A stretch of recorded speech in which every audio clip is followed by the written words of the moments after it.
Hello everyone, it's Becca from Becca Books and Bujo, and today we are chatting through all of the books I read in May.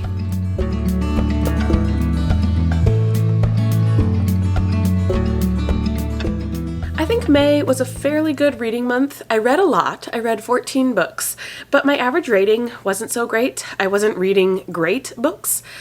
So talking about numbers, let's jump right into the stats. Here are my stats for May. Again, I read 14 books, which totaled to 4,835 pages. My average rating was 3.89, which is kind of low for me. Usually my average rating is in the 4 range, I would say. I had 2 5 stars, and those were both rereads. We'll talk about those in a second. I had 7 4 stars, 3 3.5 stars, 2 3 stars, and 1 DNF. I am trying to finish series this year, and so I wanted to include these series stats in my monthly review. I did not start any new series. I did not continue any series, but I did finish 5 series. Either finished or decided to not continue them. As far as where the books came from that I read, 50% of them, so 7 of them were from my library, and 7 of them were already on my owned TBR. The genre breakdown: 6 of the books I read were contemporary fiction, 2 were dystopian, 2 were fantasy, 1 was historical, 2 were mystery, and 1 was a romance. And then format: I read 4 books physically, and I listened to 10 books on audio. That checks out for having a newborn. So those are the stats.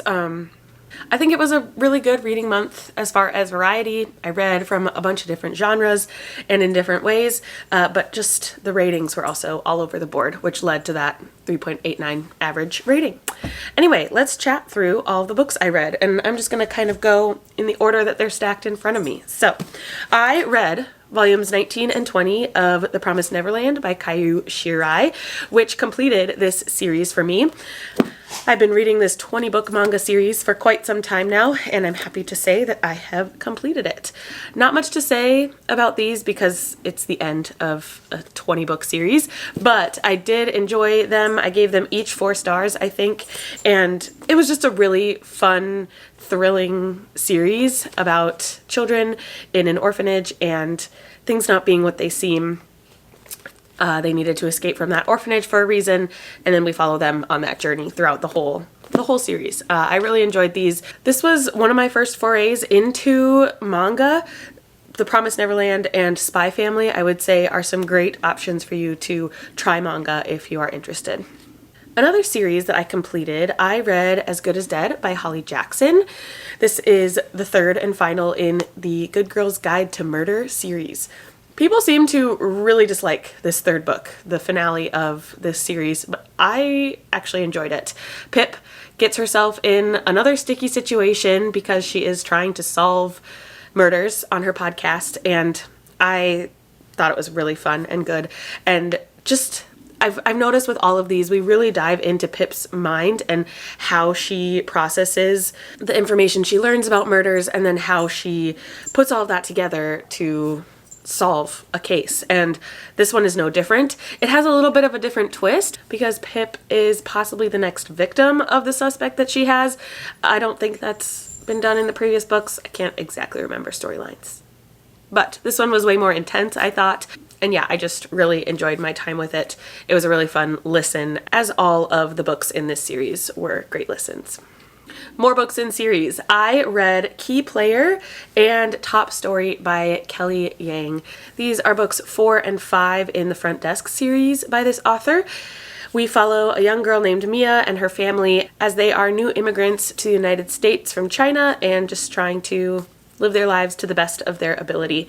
In Key Player, Mia tries playing soccer. It's not the best experience for her, but when she can interview the national soccer team, that gets to be very exciting for her, and because she's a writer, she loves doing that. And then in Top Story, Mia goes to a writing camp at a well-known newspaper nearby.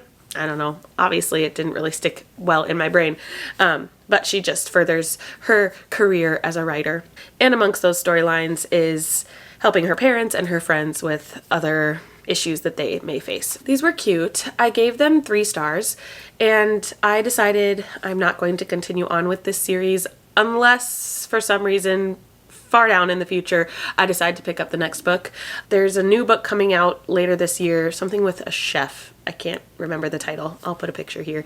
But I just really don't have any interest in continuing it or keeping it on my series tracker. So this was one of the series that I caught up on and decided to not continue. I did read We Are the Brennans by Tracy Lang. If you saw my scavenger hunt for my next book, this was the book that was chosen, and I told you you could come at me if I didn't read it, but I did complete it in the nick of time on May 31st. This was basically just a family story. We focus mainly on Sunday, who is the daughter in the Brennan family, one of 4 kids. She goes back home after a DUI and getting in a car accident that causes some injuries to her. She goes back home basically to reevaluate her life, but then also help her brother and ex with their business, which is the Brennan family pub. This one was just okay. It was enjoyable while I was listening to it, but it's not really a story that is going to stick in my brain. While I did like the characters and the things it had to say about family and what family should mean to you and how you support your family, I really enjoyed that. Actually, there's one quote. I'll just read it to you because why not? It says, "They would do everything they could to protect each other because that's what family did. They all screwed up, made mistakes, and hurt one another, but in the end, they came together." And then a little later, family didn't mean hiding the hard stuff from each other. It meant facing it together, and it meant forgiving each other.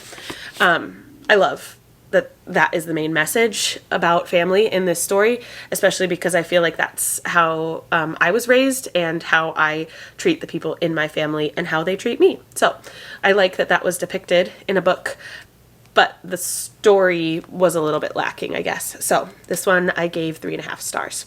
Here is the series that I started, and it's also a reread for me. I decided that in order to read Sunrise on the Reaping, the newest in the Hunger Games saga, I needed to revisit the Hunger Games. And people told me, "Becca, you do not need to reread the series." But it's literally been 15 years since I've read the series, and I have forgotten so much. I want to pick up on those little hints and intricacies that Sunrise on the Reaping I'm sure will have, and so I decided to pick these back up. These were my physical reads for the month. I knew that physical reading was going to be tricky with a newborn, and so I decided to pick up and return to a story that I knew so that maybe falling asleep mid-page or mid-sentence wasn't going to hinder the experience for me.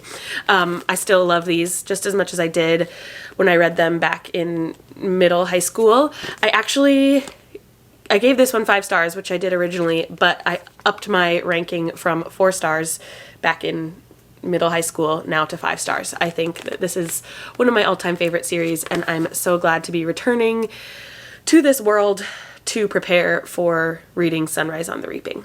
Another series I started but decided to DNF is the Crazy Rich Asians series by Kevin Kwan. I did read this first book in the series but decided not to read China Rich Girlfriend or Rich People Problems. This one was just okay. We were following 2 main characters for the most part. We follow other characters in the family, but mostly we are following Nick and Rachel, I believe their names are. They are in a relationship, they're boyfriend and girlfriend, and Nick invites Rachel to a family wedding in Singapore for the summer. They're going to go for the entire summer because she's a teacher or possibly in school, and they can take the whole summer and go to Singapore. Anyway, they get to Singapore, and Rachel is surprised to learn that Nick's family is basically royalty in Singapore, and they are very, very rich, and it is a world that she is very unfamiliar with. So it's her dealing with that. We branch off to different cousins and friends of Nick and what their lives are like. It was just okay. And I'm not going to keep much of this story in my brain, not going to hold much space in my mind. And so I just decided to not continue on with this series. It was, again, enjoyable as I was reading it, kind of like We Are the Brennans, but again, not one that will stick in my mind. So I am unhauling this one and also unhauling the rest of the series because I purchased the entire series because I do that. Who doesn't do that? Maybe you, if you're smart. Okay. I read Good Dirt by Charmaine Wilkerson. I got this one from Book of the Month just in February and wanted to read it because I loved Black Cake by this author.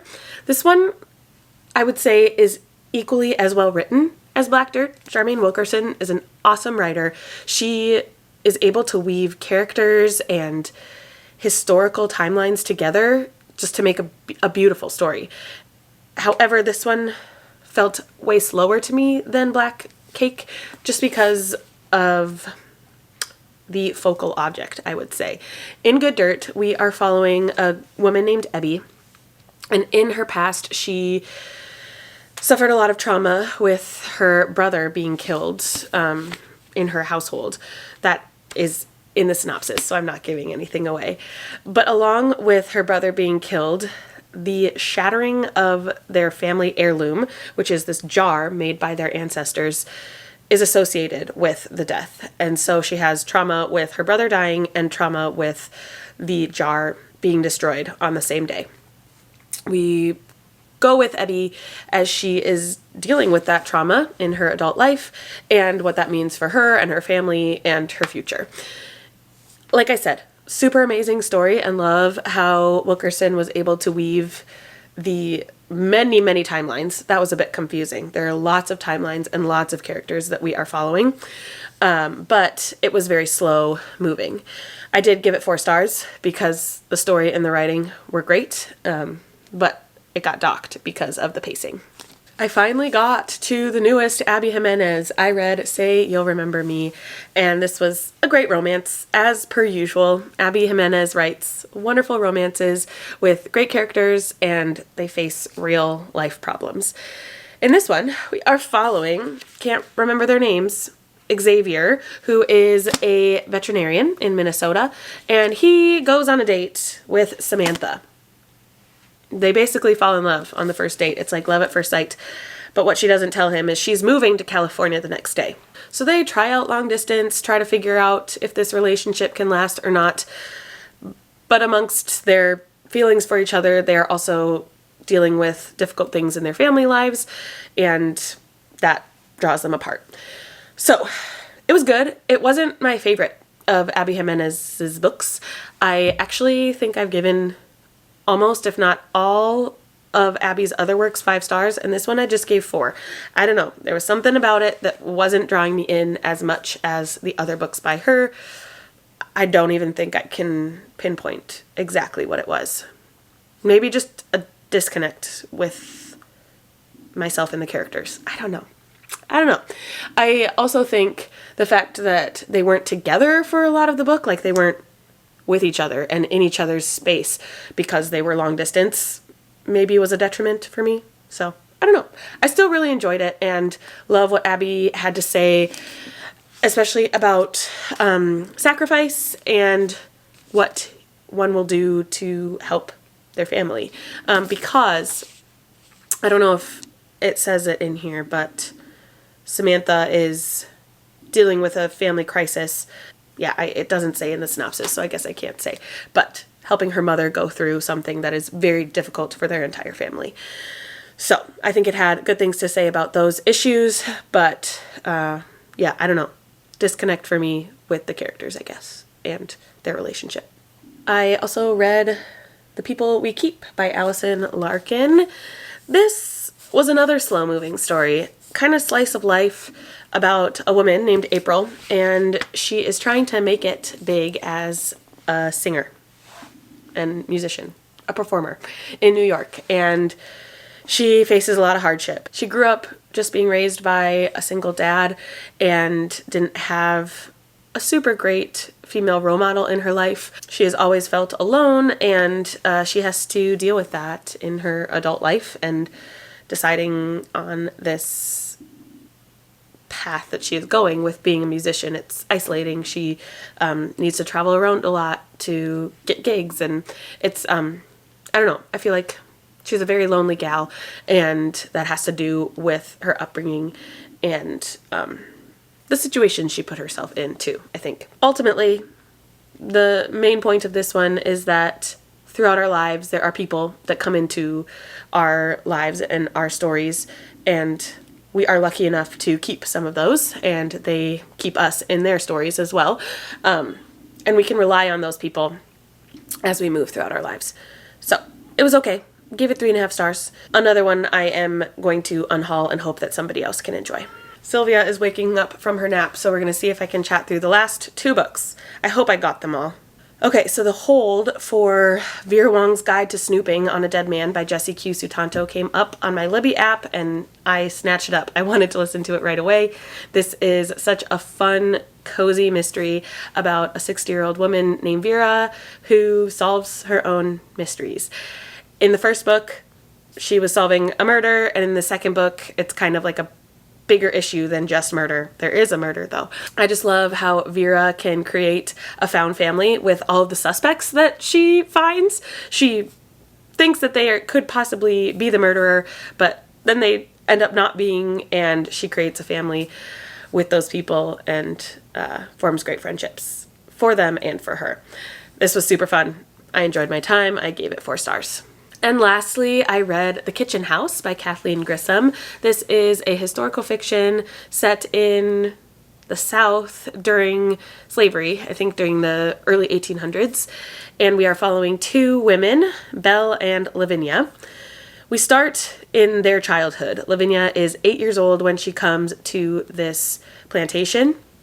And she is a white Irish girl, but she lost her family coming over from Ireland. And so she is taken by the master of this plantation and is raised with the black slaves at this plantation.